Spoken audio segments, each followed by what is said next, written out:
Welcome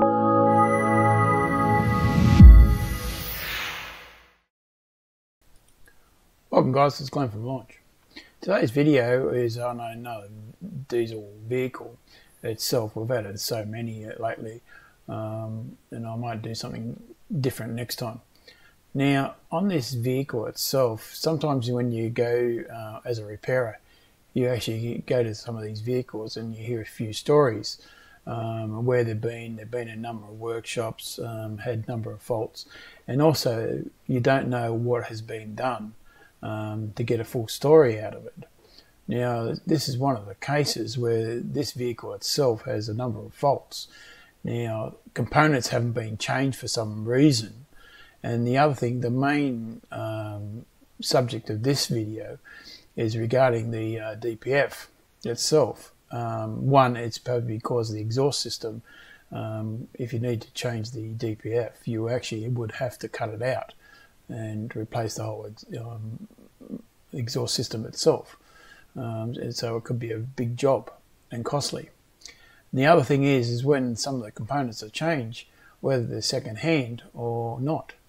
Now, this workshop asked me, he did not look at he just told me the bit of the story about it, but he wanted me to check it before he did anything for it, because he heard that the clients told him that it's been to other workshops in their area. So with this video, what we're going to talk about is this Land Rover Sports. It's a 2014 3 litre.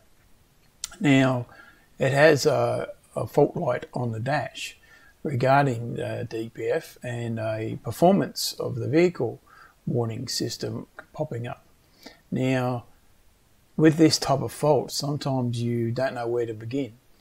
So what I had to do is I just listened to the story regarding this vehicle itself, and then go through a process that I normally do in this sort of case.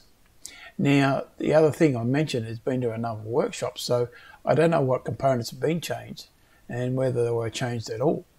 So again, you need to have an open mind in some ways and listen to the clients and basically see what the client says, and also if it is another workshop, listen to the story around the vehicle, but then have your own path of diagnosing it freshly. So I hope you enjoy this video, and I'll talk to you at the end of it. Hey, I'm in a Range Rover. It's a 2014. It's a V6 diesel, 3 litre. Now, it's got a number of different faults. We're going to have a look at it. I've just jumped into the vehicle and started it up and had a quick check over. But the main problem is apparently the DPF. I think the readings are far too high, and I'm not sure that why they didn't do the generation or do the test, but we'll have a look at it together. So what I'll do is I'll go in and do the normal checks. The ignition's on. We have warning lights regarding DPF popping up on the screen that it's full, so we need to do the regeneration by the look of it. In some cases, like these Range Rovers, we have to road test to do the DPF, so we'll have a look at this. So here's a 3 litre, and this one has the instrumentation cluster. The gauge is type. So next we'll do the smart diagnostics test detection as normal. There's a number of different faults. You can see ECU's got a few faults. Even the other modules have got ECU faults. Whether we look at all these faults, I'm not sure. But I think this vehicle may have a second battery. It could be an issue. And so we'll go through them after it's finished. But the main concern is the DPF.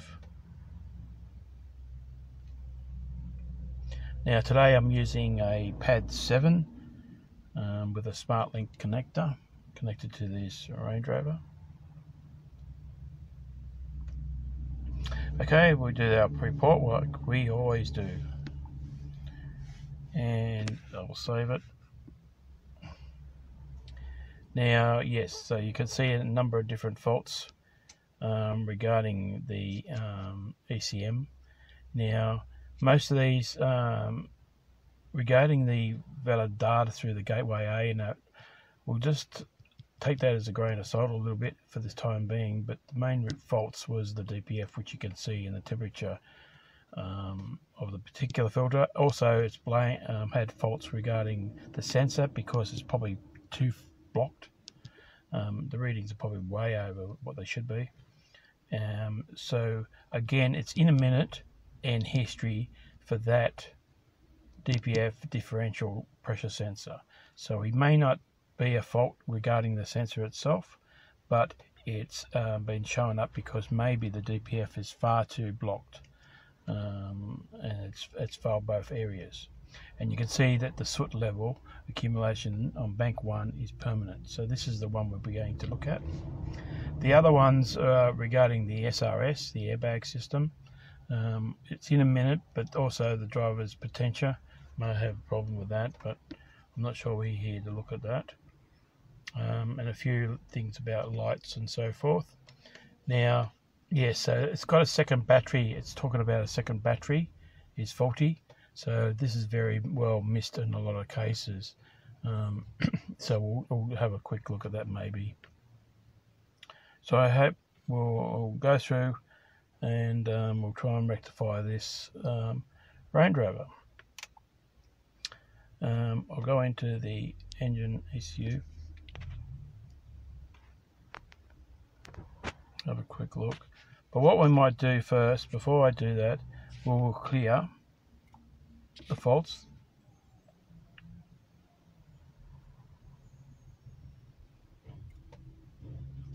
Just in case that it has had work done to it, and I'm not sure what the story is regarding this.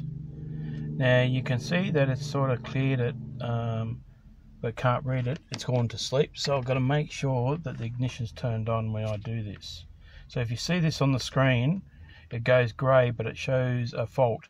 It means that the module's actually shut down. It registered the fault, but it shut down.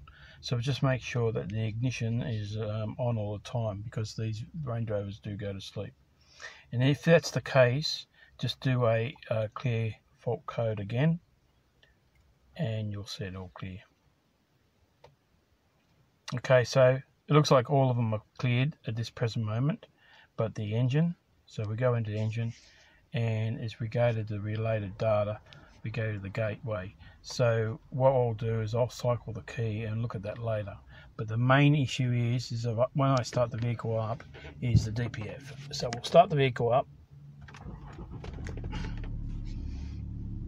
Everything's cleared at the moment, but I said I haven't driven it. There's a couple of warning lights regarding the doors open and so forth, but now the DPF light is just flashed up, the warning. So if I scan it again, go back and go back, it shows no faults. But if I go into detection now, I've got 2 more faults. It's because now I've started the vehicle up. So be wary of when you clear these faults. It might look good, but you need to recycle the key, start the vehicle up, and then recheck it again, and just to confirm that the faults are clear. But as I said, we're only regarding the ECM faults, which is the engine related faults today, and quickly go over the other 2 faults, because I think they're parts replacement on this vehicle. So I'll just wait for this to go again. As I said, this is simple, but it's just to explain to you on this type of vehicle, sometimes you need to recheck. Just don't clear the fault codes and give it to the customer. Just basically clear it and then do a recheck of starting the engine, or even driving the vehicle for a little while, because some things don't come up until you drive it. So okay, we've got fault codes. We'll do a report, and I'll hold it just for, and save that. before any repairs have been done, and now we're just down to a few faults. So we're more interested in the particular filter today, and it's pending because one, it's there because its limits is over, and the other two components. So I think it's got a potentiometer issue, and also the second battery. So we might look a little later regarding that. So let's go back and let's go to the data stream.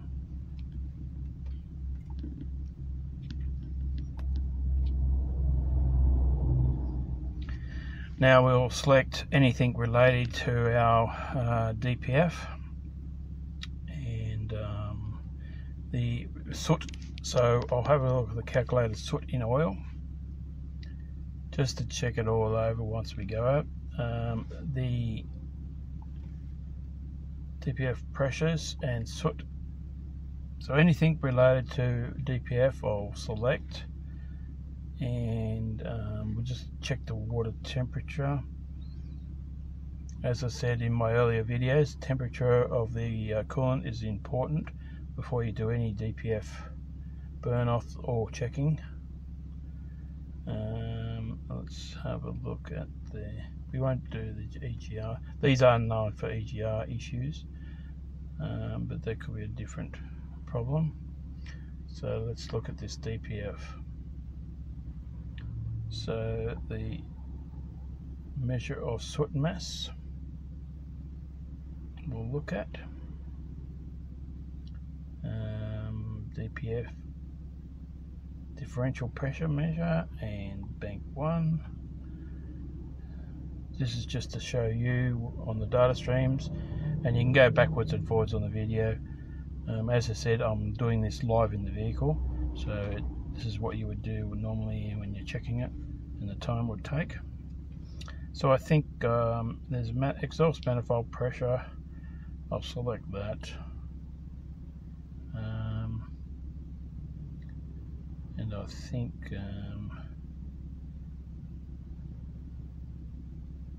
oil volume measure.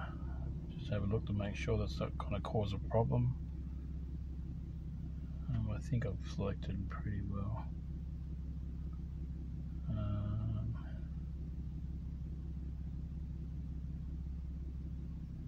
Everything we need to look at.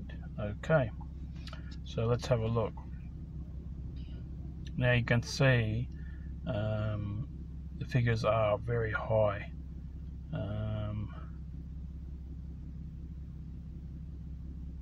It's done 6,000 before the last generation. So what's happened? It's done short trips and it hasn't regenerated the particular filter properly.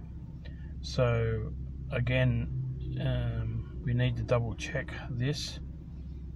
Now we'll come down and you can see the measure of the soot mass.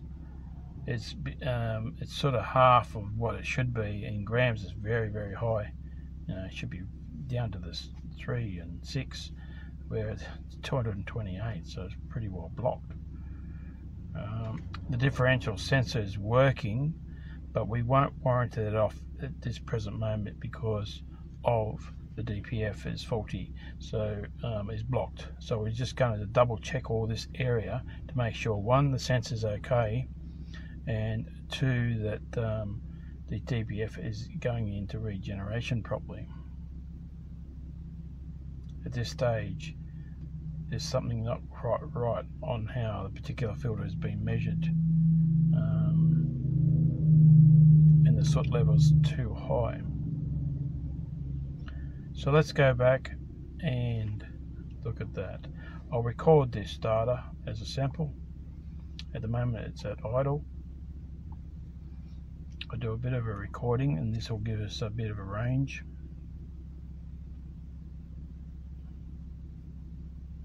I'm idling at the moment and the temperature's not quite up yet, so I'll bring the temperature up to operating temperature. Okay, that should be okay, and we'll save these figures. And with the pad 7 I can alter what I need. Okay, so I'll just call it the DPF before regen and repair.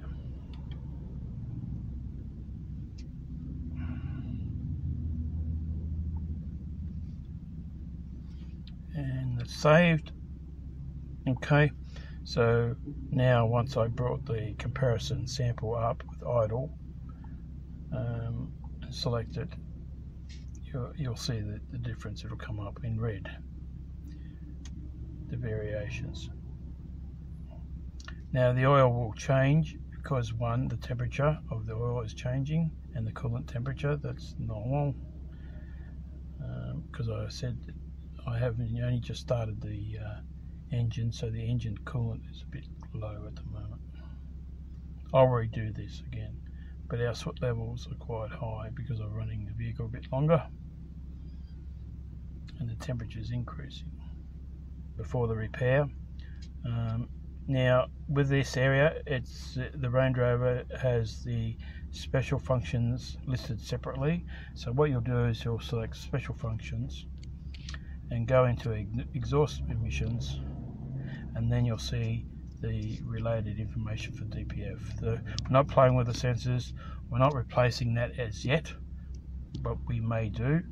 If you do want to replace it, you can hit the information area. It will download it, the information, to the Pad 7 and explain to you the steps regarding what you need to do when you do the replacement of the DPF and the information. So we'll go back, and I wanted to show you the dynamic generation. So you go into this mode before you take the vehicle for a drive. Sometimes it'll take two people, usually one will have the scan tool, one will be driving to be safe. And yes, it's around 60 grams. You can see that the limits are set, so you just got to be careful of these limits. That's why it will not regenerate. It's gone beyond its limits. This could be a sensor issue causing this, or it's purely that it is blocked completely. And going by this vehicle, it's restricted in its performance and everything, and he said it is lack of power, so we're assuming that the DPF is blocked completely. So if it's over the 60 grams, it recommends to replace it, or you can try and get it cleaned, but in most cases it will be replaced. You just follow those instructions and try and do the DPF burn off while the vehicle's in a dynamic mode. Okay, I'm back in the Range Rover now, talking to the workshop and everything, and trying to get a story regarding this vehicle. Apparently it's been to a number of workshops with a similar problem. So and the last workshop apparently looked at the DPF by putting a camera down a tube, which is a very small tube, so, and determine whether it was blocked or not, what they could see. So, and they're saying that it's not blocked. So what I'm doing is I'm going to do the smart detection again. I've had a quick look at this underneath, and the tubes and everything, there's one of the tubes that had a bit of a crack in it that goes to the differential sensor. So I've actually cut that and replaced it back on there. It's not saying that the sensor could be faulty in this unit, in this vehicle itself, but what I've done is I'm trying to go back to some sort of baseline and see to make some sense out of it. Now what we'll do is I've cleared the faults and have a look before. So what I've done is I cleared them and I've come back in and I'm rereading it right now. It's got a restricted performance coming up on the screen, and we're going to look at the faults now, where after I've done the resets. Now to explain what I've done is I'll wait for this finished and we'll look at the engine faults. Now the gateway we know is the battery, but we're still coming down the range of the sensor. So I think the sensor is faulty in this, because I had to get some sort of baseline. So what we'll do is we'll enter into this data stream and look at it, and I'll explain to you what I've actually done to try and get some sort of base readings. So if we look at the DPF, and I've got to look at all these data figures, that one and that one. Now, having a look, what happens, what I've done is I've reset the sensor, which, yes, it's not, I haven't replaced the sensor, but it's just to get some sort of baseline, and it's gone to maximum between these readings. And also reset everything so I've got some sort of baseline. Now the vehicle's not running, so I'll just start the vehicle.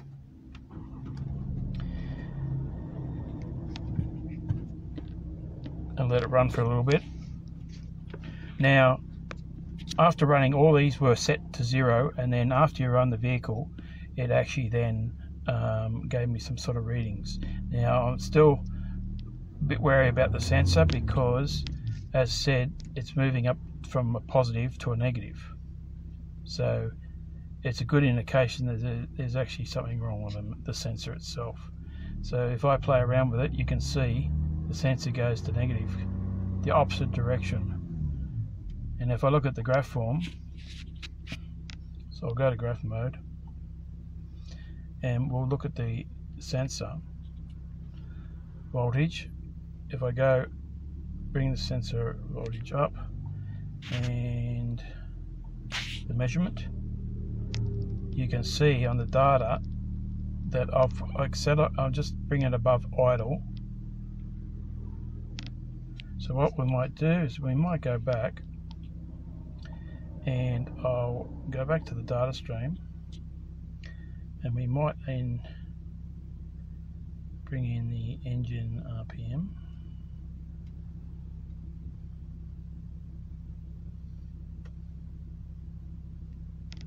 Okay, and then we'll go to graph mode. So what I'll do is I'll select the engine RPM and also the measurements of the DPF as a graph form. Now if I bring it's at idle now, I'll bring the revs up. You can see the sensor completely drop down to the opposite negative, and then when I bring it back up, I'm increasing the RPM, it's still negative. Very little negative.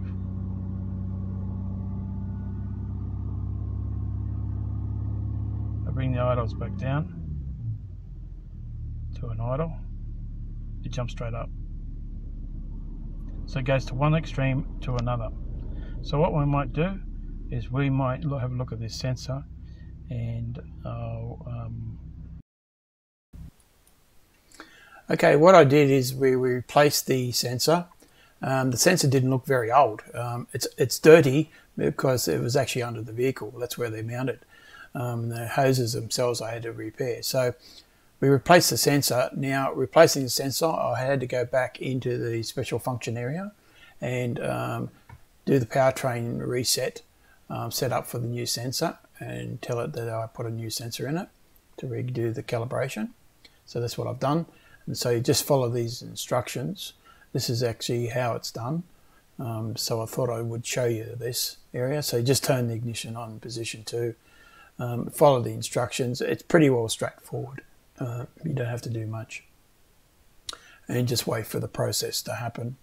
Now, regarding the DPF, I've assumed that it is clear. It may not be fully.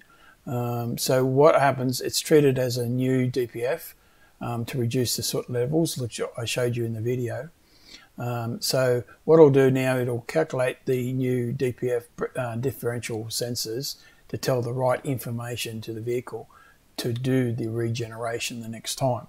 So this is what hopefully will happen regarding the DPF being not blocked itself, because it's a big job on this vehicle. As I mentioned, you've got to cut it out to replace this DPF, or the whole exhaust system gets changed. So it could be quite expensive, and this is probably one of the reasons why it wasn't sorted out. So we just finish all this off regarding into the special functions. Now I'll go back into the data now. So we just go back. You can see now I've only got the gateway fault, which was the battery itself, which is the second battery which I changed later. And you can see in the data now that the particular differential pressure measurement is a lot lower. Okay, so it's 100,000 PA. So it's not jumping up and down, it's very stable, and the voltage level is 0.522. So now it's reasonably stable, where before we could see it jump up positive and negative to a greater amount of degree of voltage. So what I might do is we'll go through here, and I'll go into a comparison.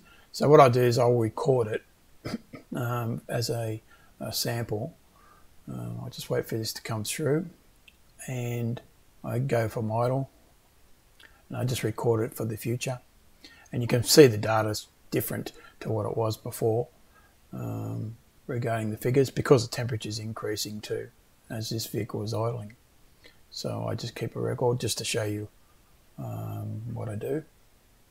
Normally I'll bring another comparison, which is well before I repaired the vehicle. Now we'll go into graph mode, and I'll just show you by the graph regarding the response of the differential sensor itself. Now I'll select some of the data. Okay, so that's the voltage itself from the sensor, and then I'll select the pressure calculation. Now you'll see when I do above idle, so when I rev it up and down, you'll see a small deviation in the sensor itself. So it looks like it's not blocked, but as I said, at this indication it seems to be working and behaving a lot better itself regarding the response of that sensor. So we'll just go through, and you can see the three humps where I accelerated up and down, and it looks like it's behaving okay.